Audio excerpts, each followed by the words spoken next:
Господи, помилуй, Господи, прости. Размышление на чтение из книги пророка Исаия, глава 3.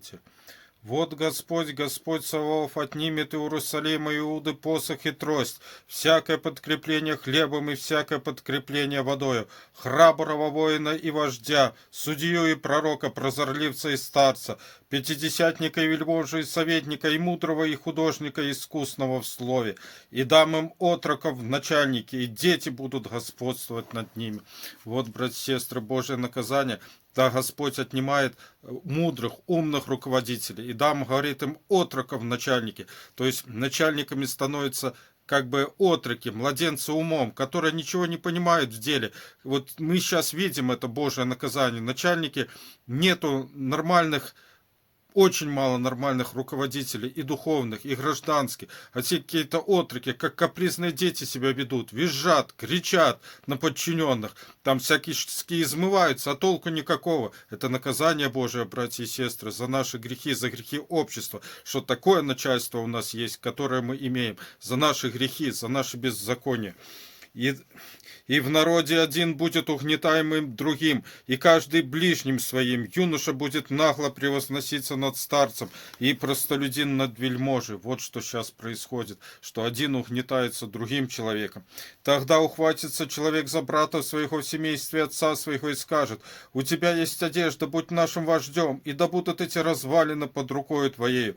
А он с клятвой скажет: не могу исцелить ран общества, и в моем доме нет ни хлеба, ни одежды, не делайте меня вождем народа.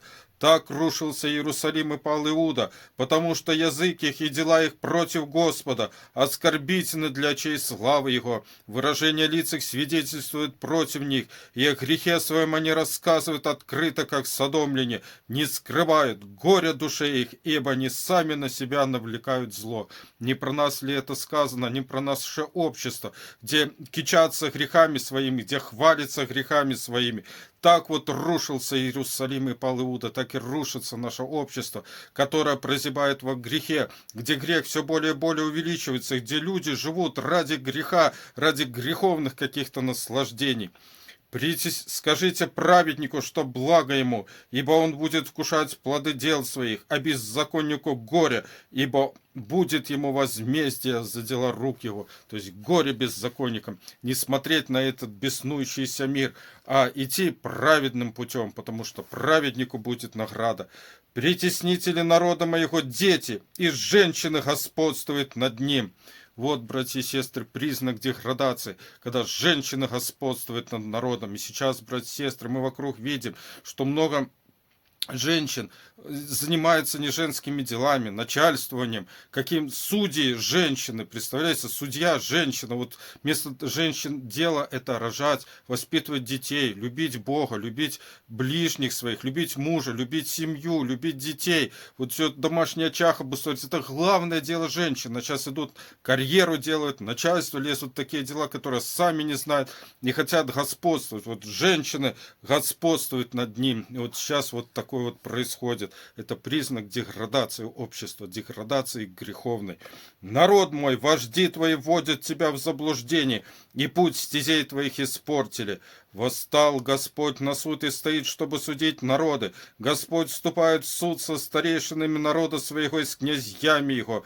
Вы опустошили виноградник, награбленного у бедного в ваших домах.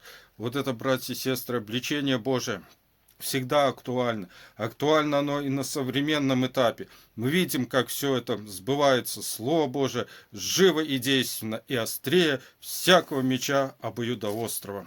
Храни всех Господь.